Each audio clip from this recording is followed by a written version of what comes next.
Yo, happy Friday, everyone. Glad you're here with us for Drumversations, our weekly conversation about all the craziness that's going on and how we can work together to really create a new and better world. Got a lot to talk about today as it relates to kind of wrapping up the end of the year. But first, as always, we want to breathe and honor our ancestors. So breathe in, breathe out. Breathe in and out. Breathe in all the goodness the universe has for us. Out all the anxiety. Breathe in the love and hope. And breathe out fear. As always, we remember our ancestors because it helps us remember who we are. It helps us to center and draw strength in times of crisis like we're experiencing now. So please put your ancestors in the chat. I'll play the ancestral drum call and we'll call them after.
All right, we got some ancestors. I don't know what you're talking about. Oh, Ruth is telling me, my executive producer, she's telling me to acknowledge the shirt. This is Willoughby Soul Veg. We have decided, because Ruth has decided, that we are going to honor and showcase some black-owned businesses and artists as we can. Again, the effort is to use whatever platform we have to bring folks up, right? To elevate awareness of ourselves, of our community, and of how we can work together to make the country, the world better, stronger. So Willoughby's is doing that. It's soul food, it's vegan, it's healthy, health and wellness. You can't be an activist, you can't engage civically, you can't do the transformative work of making the world a better place if you're not healthy. So check it out. So Willoughby Soul Veg, Soulveg. You can check it out on YouTube, not on YouTube, on Instagram and Facebook. Check them out. I'm horrible at commercials. We have to be scripted. We do have ancestors. Okay. Bertha Cox, Ashe. What's up, Uncle Gary? Helen Olden, Ashe. Verna Mae Lomax, Ashe. Harold Smith, Ashe. We lift up every ancestor, named and unnamed, known and unknown, because they are the ones who have done the work to get us where we are, and it's up to us to, as one author I was reading last night, become good ancestors because we've done our part to make the world a better place. We're getting to the end of the year. It's the holiday season. Next week is Thanksgiving. And this is episode 33 of Drumversations. And I looked back and we saw that we started this in April. So since early April, we've done now 33 episodes. It's a lot of information, a lot of work. And what I wanted to do, because for the last couple of months, we've been really hammering home, the idea of a politics of humanity and how important that is. But we're going to do 3 more sessions. This week, we're off next week for the holiday. Then the first 2 weeks of December, we'll be here. And then we'll take the rest of the year off. And so in these next 3 sessions, I wanted to kind of revisit the foundational ideas that led to why the conversation about a politics of humanity is important. This is as much for your review as it is for kind of documentation, because we're going to put out a book in the next year that has these ideas, and I wanted to have some video documentation that really kind of, as concisely as possible, captures the foundational ideas. So one, we hope you stick with us. We hope you have a restful holiday next week and come back with us the first 2 weeks of December. We hope you click, like, and share the videos, and we'll be running, while we're off, some quote-unquote reruns, if you can do that in the 21st century YouTube kind of thing. But we'll pick our favorite episodes and we'll have them broadcasting, or rebroadcasting rather.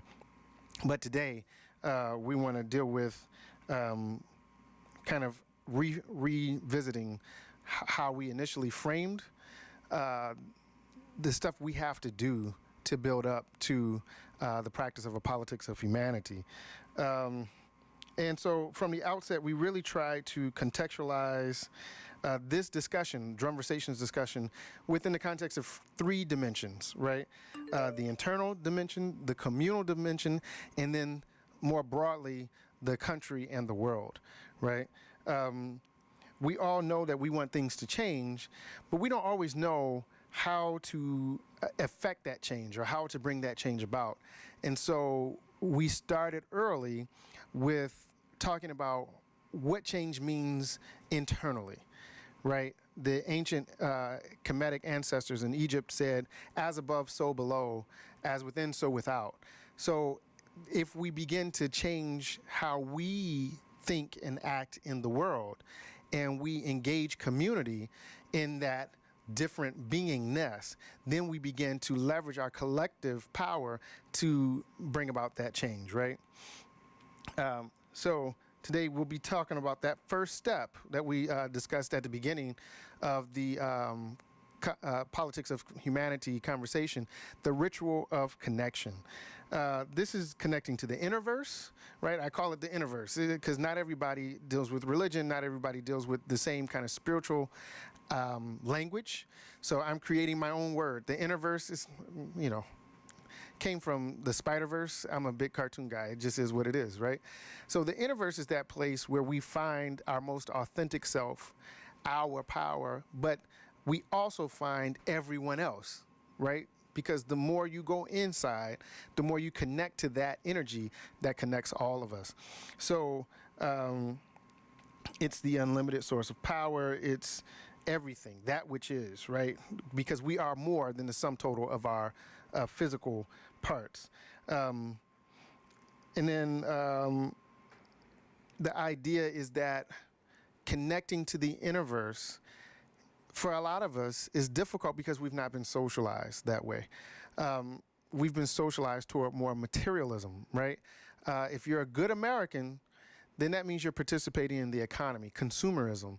And so our value comes from what we have, the things we own. And I'm arguing that in order to create the change that we want to see, this better world, we have to shift the value proposition and become more internalized as we even become more outwardly focused, right? It sounds antithetical, it sounds oxymoronic, but when the world is upside down, the only way to create the change is to do something that seems even upside down from that, right? Which is incidentally right side up. So one of the very first ways we talked about connecting to the Innerverse back in the spring is through music, because hey, I'm a musician. And so there's this great record that Ruth bought me several years ago by saxophonist Albert Eiler called Music is the Healing Force of the Universe. And I absolutely believe that music is the healing force of the universe, not because I'm a musician, but because music is energy, right? Music in and of itself is neutral energy. It's the intention or the infusion of spirit energy by the composer and or the performer that creates an affect of the music that you're listening to.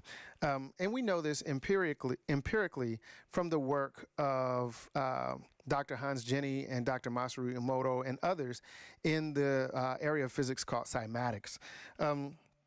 Dr. Masaru Emoto, there's a great video I've mentioned before that was produced about his work called Messages from Water. And in this video, he shows, it's really fascinating. It's only 45 minutes. If you haven't checked it out, check it out. He shows that what we intend and how we speak those intentions can impact physical things like rice, right? So he puts water, as an example, in the middle of the room. And he gets 12 or 13 people around it, and he asks those people to speak blessings over the water. And when he looked at the water before the blessing under the microscope, it was just clear. It didn't have anything in it. It was processed. It was just clear, right? What you would expect. After the blessing, the water had beautiful geometric shapes. He took water from the same faucet, right? The same tap, put it in the middle of those people again, same people. He asked those people to curse that water, and where before the cursing, it was very clear. After being cursed, the water had misshapen forms in it, right? So beautiful shapes when the water was blessed, which actually increased the nutritional value of tap water, interestingly enough. And then when the water was cursed, it was the complete opposite affect, right? Upon hearing about this experiment, and Masaru Emoto was doing this in Japan, upon hearing this experiment, a mother and her son does the same thing with rice, right? So they take a little cup of rice and they bless the rice. They take a different cup of rice and they cursed that rice, and within a few days the rice that was blessed started to take this golden color and actually was found to have increased its nutritional value, and the rice that was cursed started to mold and decay, right? So what Masaru Emoto showed was that intentions, and more importantly, the speaking of intentions, so the conference or the conveyance of intentions through sound, has a physiological effect in the world. What's the name of the video? The video is called Messages from Water by Dr. Masaru Emoto, Masaruemoto. Messages from Water. Like I said, it's on YouTube. You can look it up. It's a fascinating video. Incidentally, before he does that test, he looks at water from a spring, a natural spring right outside of Kyoto, and it had all this natural, beautiful geometric shapes in the water. It had not been processed. He looked at tap water, and like I said, the tap water, which had been processed, had absolutely nothing in it by way of shapes under the microscope until it was blessed or cursed. So we can take regular tap water, bless it, and it begins to take on the same nutritional value as natural spring water. That's amazing, right?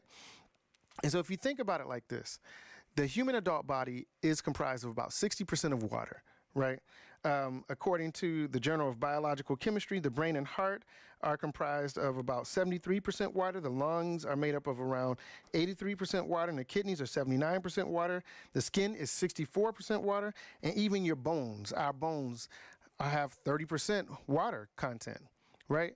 So if sound and ideas transferred via sound have a physiological effect on the world around it, and specific to Dr. Emoto's work, water, then that means what we listen to, what we hear, what we even say has a visceral effect on our bodies and the bodies of folks that we love and the people around us that we're speaking to, right? That is why the level of anxiety and why the level of fear and in some cases hopelessness has been so high over the last 4 years with the current administration, because the rhetoric coming from the White House has not just been divisive, it's been destructive based on this research, right? Cymatics, the affect of frequency, vibration on the world around us. And Dr. Masaru Emoto's work and Hans Jenny's work, I got the book right here. Literally, the book is called Cymatics, right? If you look at this book, if you watch that video by Dr. Masaru Emoto, you'll see the physical scientific evidence of how sound affects physiology, the physical world. And when you understand the impact of the word, or what we call nomo, the power of the word, then you know that words themselves are neutral. We infuse those words with meaning. We infuse sound or music with meaning.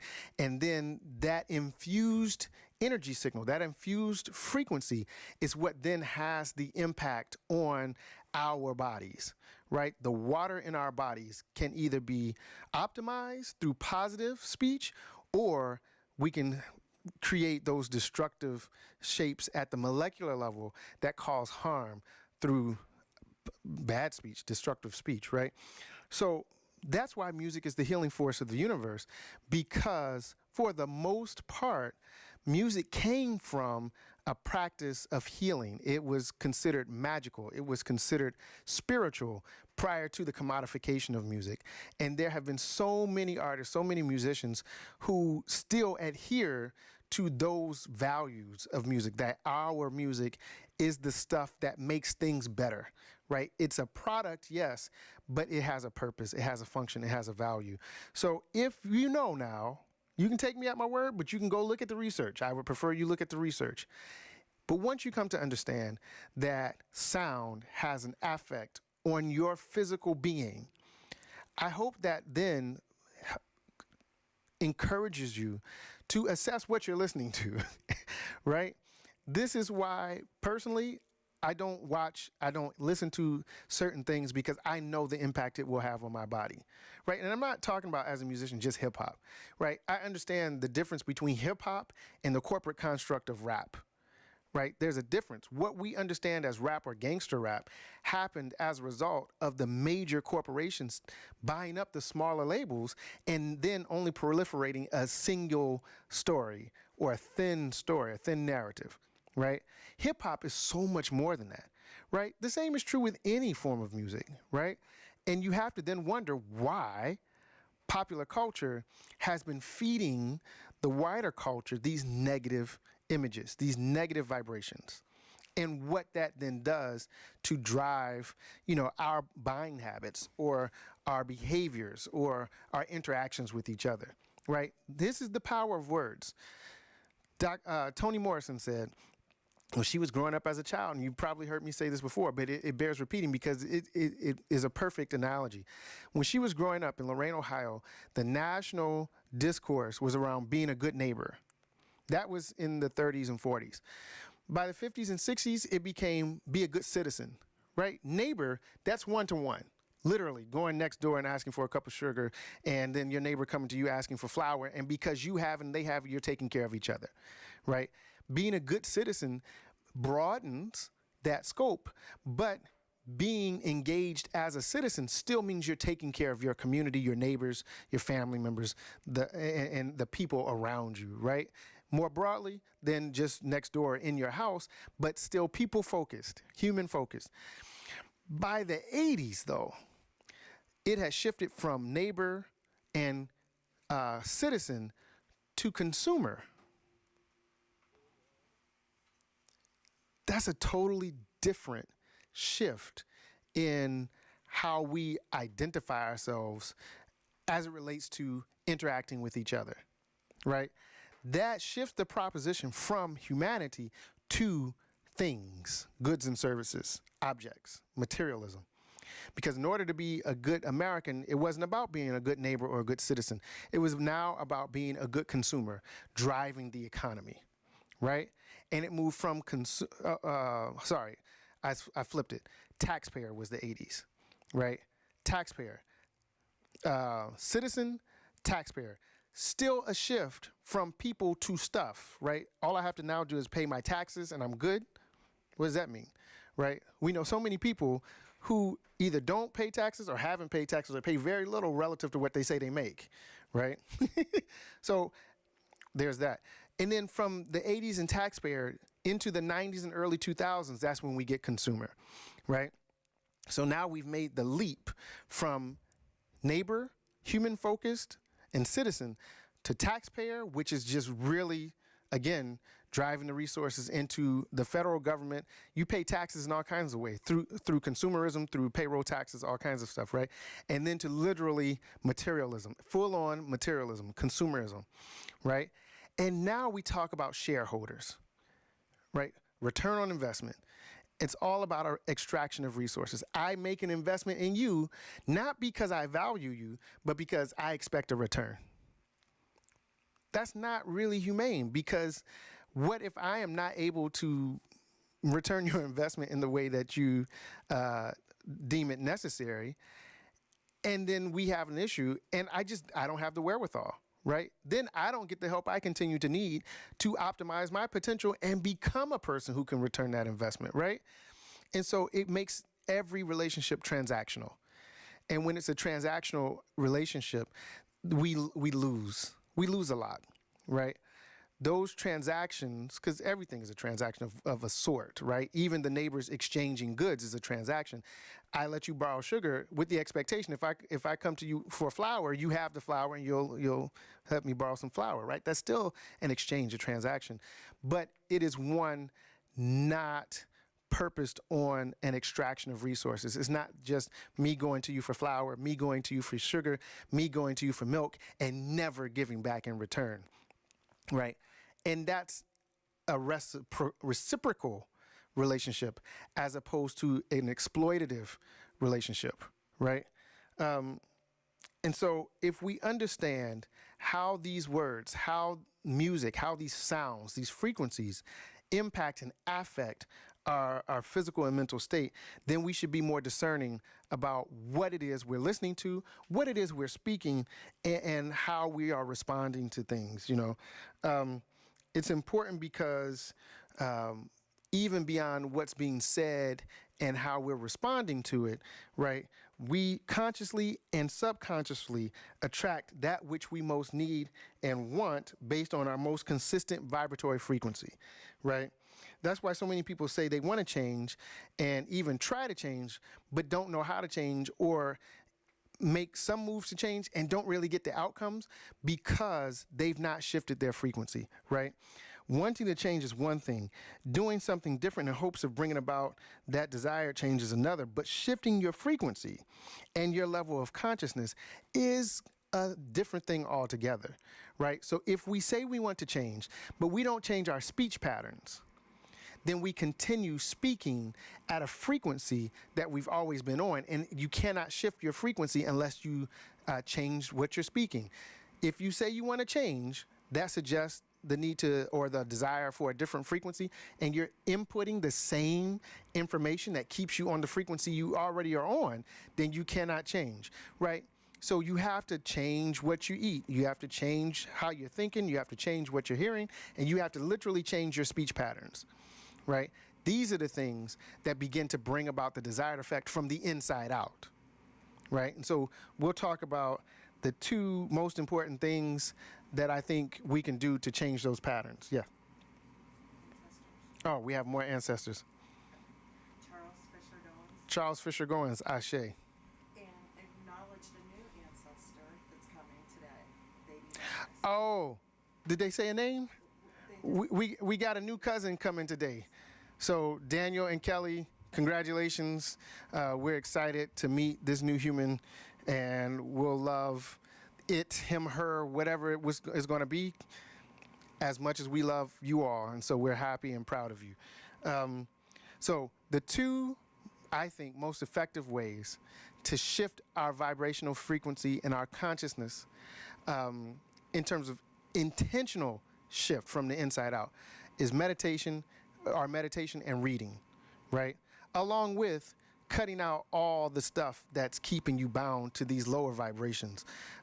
You definitely have to change that. But the more you practice meditation and begin to put information into you that edifies you, the less you'll want to hear those other things. So we're going to talk a bit about meditation and reading as part of this ritual of connectivity, right? The practice of evolving yourself is a form of connection. You're connecting with yourself, you connect with your ancestors, you're connecting with communities around you in new and different ways that then begin to facilitate the changes you want to see. I'm going to play something and we'll continue after.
All right.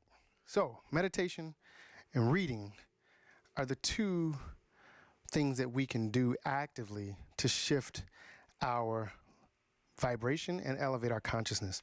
Of course, the third thing, and more important probably to do first, is to just shut all the craziness off, right?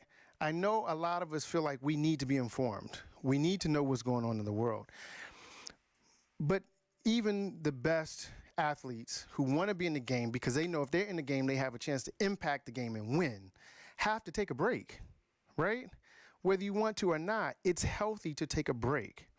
So as we're entering the holiday season, it's not a bad idea to not check in with media, period. Good, bad, or otherwise. Shut it off. Pick up a book. Shut it off and spend some time quietly just thinking, focusing, or not at all, right? Just being and existing. These things are not just wellness practices, mindfulness practices. These things are practices that will add value to your life. Being quiet is very important.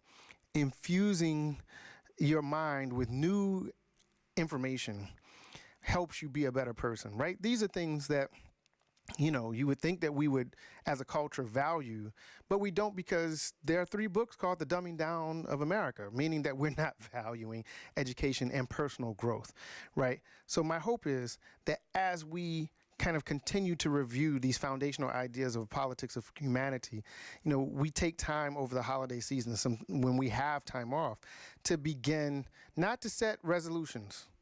I don't do that. I would never ask anybody else to do it, but to reassess, or maybe for the first time, assess how badly we want to see change, right? Yes, Joe Biden and Kamala Harris have been elected, but that's not going to bring about the change holistically. It just gives us room to maneuver without all the other noise, right? When we begin to change ourselves, we will then, by extension, change the world. So, into the Innerverse, the deepest, most authentic part of ourselves, and elevated consciousness, right? I want to first talk about meditation. Yes, it is, in many ways, when you say meditation, the kind of being quiet, sitting still kind of thing. And I know that not everybody has yet that discipline. And so I want to be clear that meditation is very important, but it's not just about that kind of stereotyped approach, right? You can do a lot of things and still enter that meditative space. Because the point of meditation is really about awareness, right? And focusing and establishing mental discipline. So anything that you can do to bring about that outcome is a form of meditation. There are many different established types of meditation, and among those types are meditation practices that focus on spirit, that focus on mindfulness, focus, visualization, movement meditation, and chanting. All of these practices are things you can do to help elevate your awareness, right? So an example of movement meditation could be dance. But for me, it's cutting the grass, right? It's a chore. I have to do it. And the way my mind works, I can just zoom out, right? I know that I'm just going up and down in the yard, up and back. I don't have to focus on the task of cutting the grass, right? So that means I can begin to do some mindfulness exercises that are meditative. As I'm cutting the grass, my body is moving, it's on automatic pilot. And so my mind can do what it needs to do to kind of focus my awareness, right? An example of chanting is the Om. A lot of folks who practice Buddhism and Eastern religious thought and practices, spirituality, will chant certain frequencies and syllables because it helps the body begin to resonate at a certain frequency that then unlocks, certain levels of consciousness. Not everybody does that. Not everybody has to do that. And sometimes you can just sit and listen to your favorite music, the music that makes you feel good, right? And feel good, not like hype, but like feel good at peace, right? Calm. And it can do the same thing. All of the various forms of meditation are tools that helps us access various aspects of ourselves that we might not understand or even know exist. This is how we develop the internal discipline of the mind and tap into the vast knowledge and power that is encoded in our DNA and manifest the change in the world. That's the thing. Change is not something that happens, it's something that we do. Change is not something that happens, it's something that we do. So if we want change, then we have to change, right? And one of the benefits of meditation, no matter how you practice it, is that it literally begins to rework and rewrite, reprogram our mind, right? It's not magic. It's not magic. It's not that if you sit down right now, I don't have anything against magic, but it's not like if you sit down right now and meditate, the whole world is going to be different. You're going to be different. No, that's not the case necessarily. But you can be instantly changed as a result of meditation because of the way it literally reprograms our mind. That is, we can create new neural connections and pathways that reshape literally the physical makeup of our brain, right? And we do this through disciplined and consistent meditation. That's one way to manifest change from the inside out, right? As we think, therefore we are, right? You can shift the way your brain works through meditation, which means you literally are reprogramming yourself to engage the world differently. That is a change, right? And my wife will tell me all the time, Ruth will say, you always look mean when you go up. But I do now try to be intentional about smiling more, even in pictures. We're going to take band pictures at some point when COVID lets us open up. I'm not going to be on there like, yo, whoa, like trying to be, hard on the pictures. I'm going to smile. And that's not something a lot of people do, but I'm smiling to convey a different vibration, right? And you never know how people scrolling through iTunes or Google, they see somebody smiling on the album cover. Just the smile alone emanates a vibration, right? When you're passing people on the street, just smiling and giving a little nod, acknowledging their existence as human beings is one way that we can, small way, that we can change the world, because you don't know what that person's thinking. You don't know what that person's been through, and you don't know what that person is about to go through. Right? So many times a kind word or a smile has just made my day, and my whole day changed as a result. Right? That's a small thing that we can do, but we're not programmed that way because we've been socialized against each other, right? So we don't want to look at each other. We don't want to have that kind of instant connection.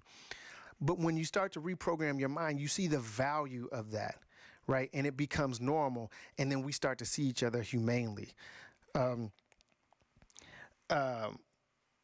Here's an example how that manifests musically, right?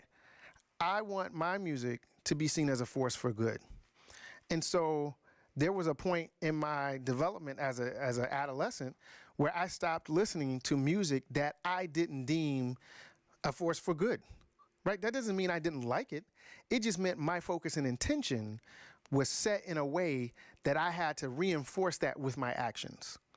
So I had to listen to artists who themselves declared that they were using their music as a force for good, and that I felt were using their music as a force for good based on how it made me feel, right? So John Coltrane is one of those people. I would listen to Train incessantly. I still listen to Coltrane all the time, because not because I want to sound like Elvin Jones or that I want my music to sound like John Coltrane, but aesthetically, right, in terms of the value proposition that the music has, not just artistically, but culturally, spiritually, is what I'm after.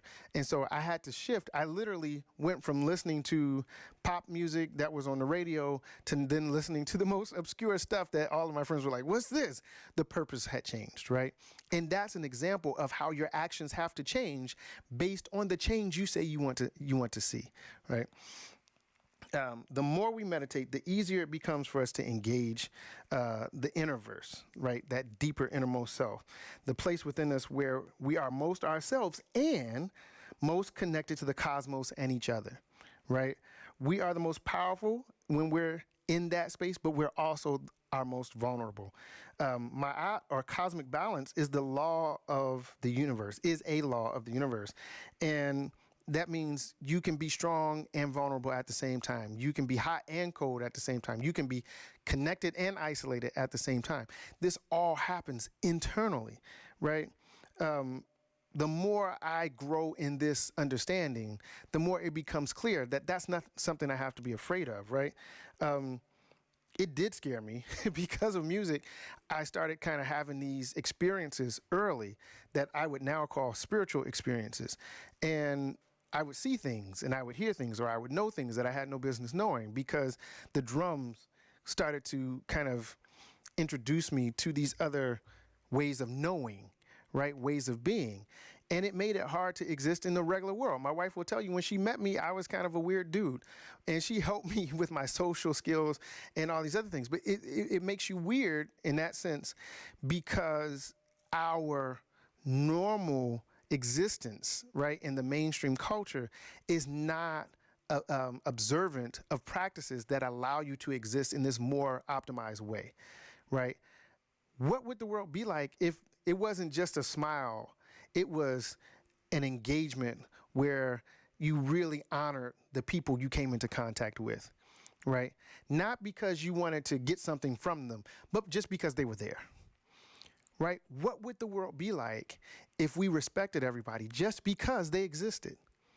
Not because of how much money they had or what letters, degrees they had behind their name, not because they owned a business or because they owned a nice car or they had a big house, but because they just existed. They were.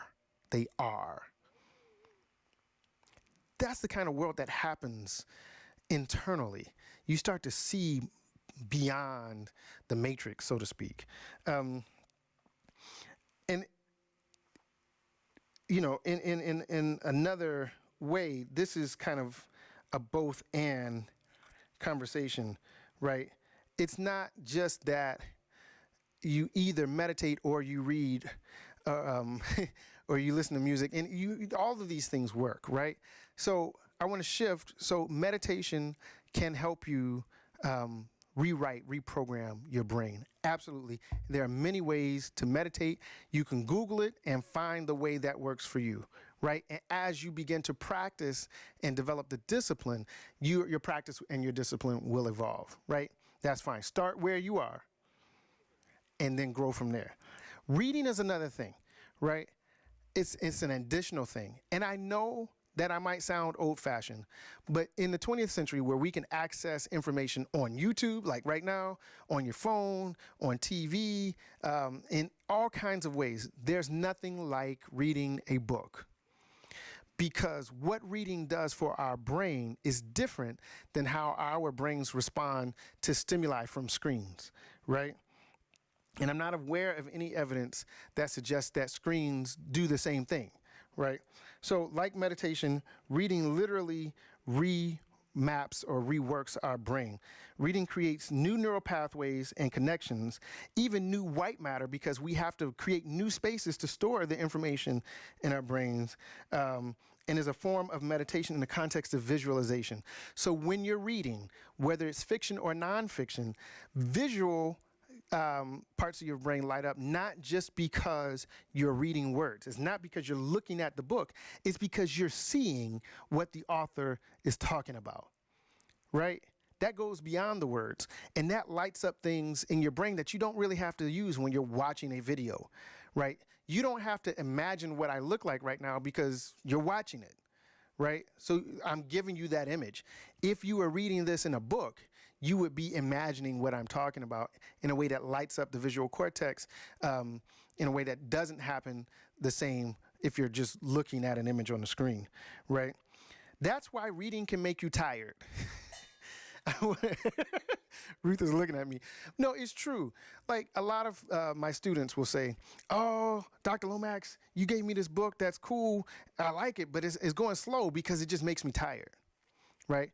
A lot of my composition students will say the same thing. Dr. Lomax, that CD you recommended, I mean, the music is cool, but it just makes me tired. It's because what you're reading and what you're listening to in the case of the music is activating parts of your brain that function, but might not always get the level of exercise required for the change that you want to see, right?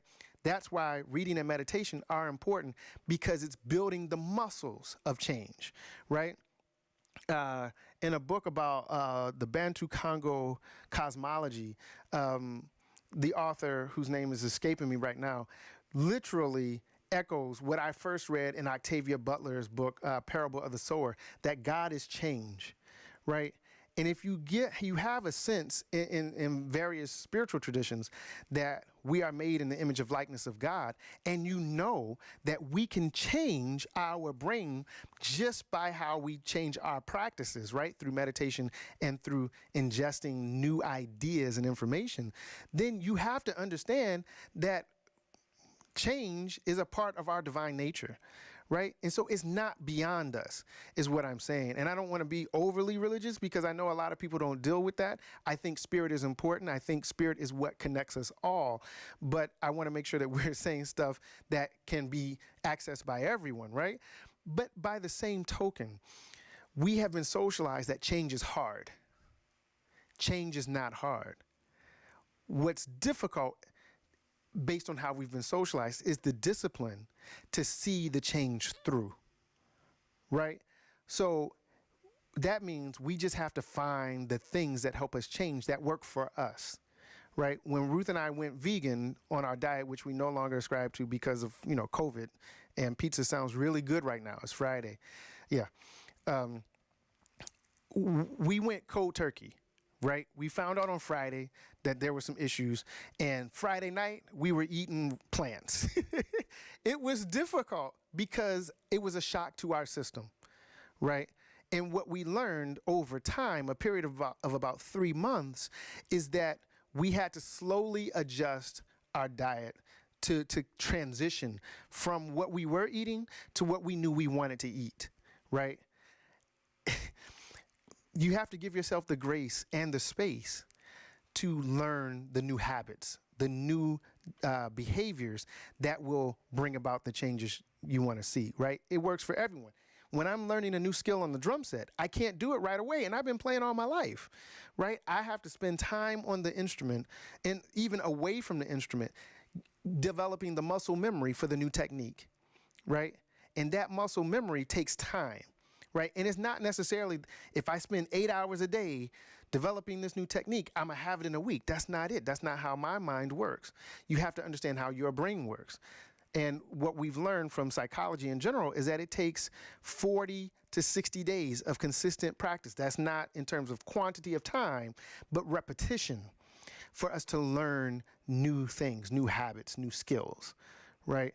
So if you are inclined to begin to read more, if you're inclined to meditate, you have to give yourself a month and a half of consistent practice. And that's not necessarily every day, right? Because of our schedules. So that means give yourself 3 months, right? And in giving yourself 3 months, maybe it's once a week at the beginning, 5 minutes, right? That 5 minutes becomes normative. Then you extend it to 7 or 10, right? Then you extend it to 12 or 15. Then you're getting to 20. And you're starting to not just love it, but understand how it's helping you. And then you begin to make an hour's worth of time available to yourself for that mindfulness practice. It's a journey, right? That's why change, as it relates to racial issues, gender issues, class issues, is not something that can happen overnight, because we have to literally shift the culture, right? We have to change who we are and how we think about ourselves and each other in order for these practices, these centuries-old practices, to change, right? So I want to end by sharing some wisdom from the ancients, right? So we talked about the importance of reading books, how it changes your brain. We talked about the importance of meditating, mindfulness practices. And by the end of, maybe not this month, but in December, I'll share out a page on all my social media networks that has a lot of this information from this year's Drumversations and references to this stuff. So you can literally click on a link and have, information that helps you do this. But this is not new. None of this is new. It's an age-old practice, right? our ancient Kemetic ancestors in Egypt said, as above, so below, as within, so without. To know God is to know thyself, right? That means that not literally as above, so below, in the sense of spatial dimension, but it's a spiritual dimension, the innerverse versus the outerverse, right? What happens inside us manifests outwardly by how we behave in the world, right? So as we begin these mindfulness practices, as we begin to digest new information and new ideas about how to exist in the world and create and practice a politics of humanity, the outward manifestation is not how the world necessarily responds to us first, it's how we engage the world, right? The onus is on us to change. And by us changing and acting differently, that's how we impact the world around us. That's why it has to be an inside out job, right? We've been taught that we don't have the power or agency to do the things we need to do to change things. That's why people feel overwhelmed when thinking about systematic racism or any of the isms, right? Systems were made by people, which means people can change systems, right? As we begin to cultivate and practice this politics of humanity, we can create new systems that are not only inclusive and equitable, but meet the needs of all of humanity, right? It's not beyond us because we've done it before. Like I said, none of this is new.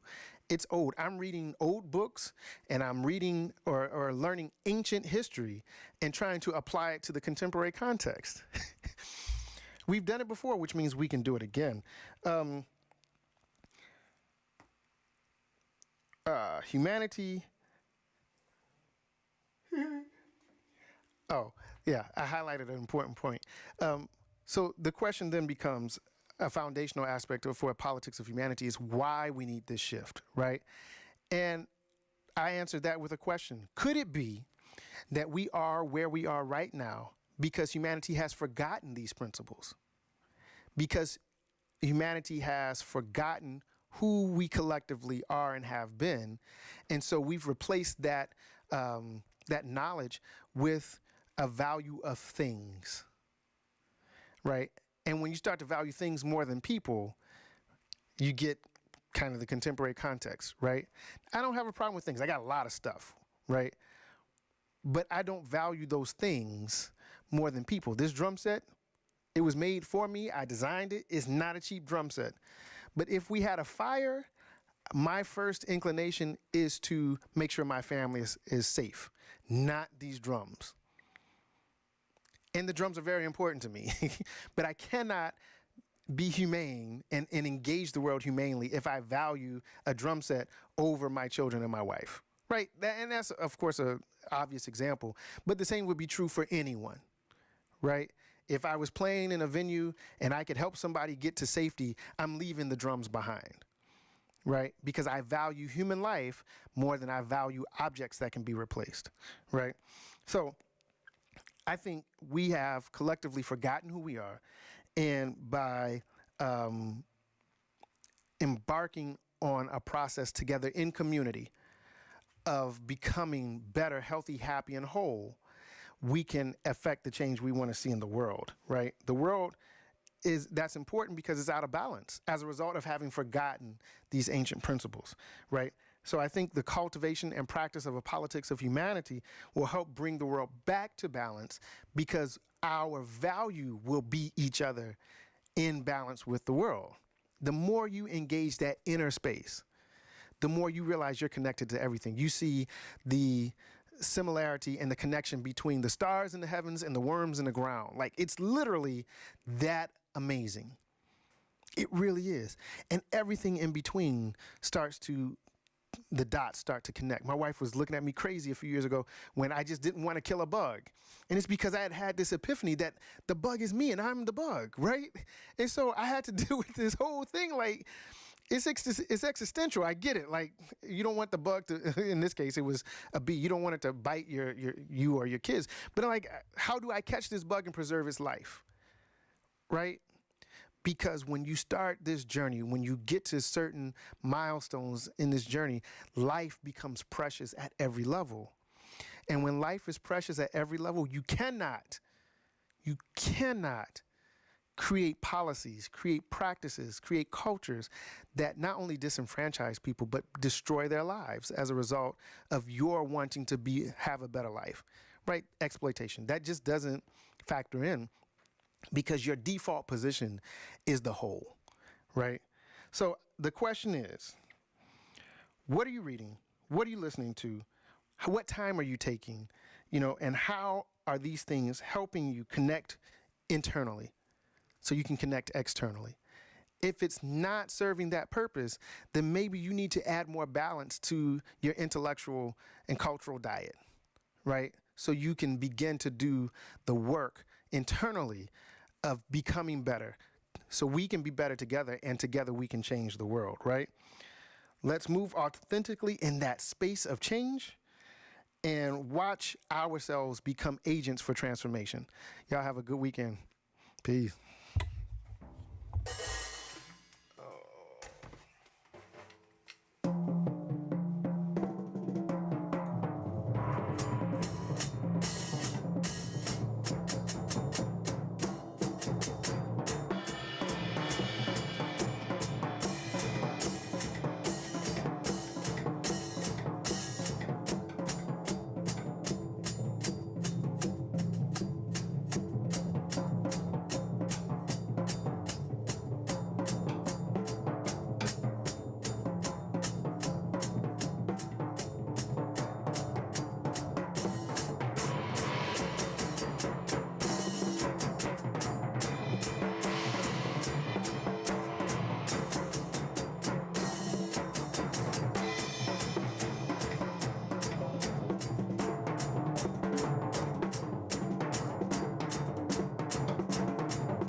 Have a good holiday.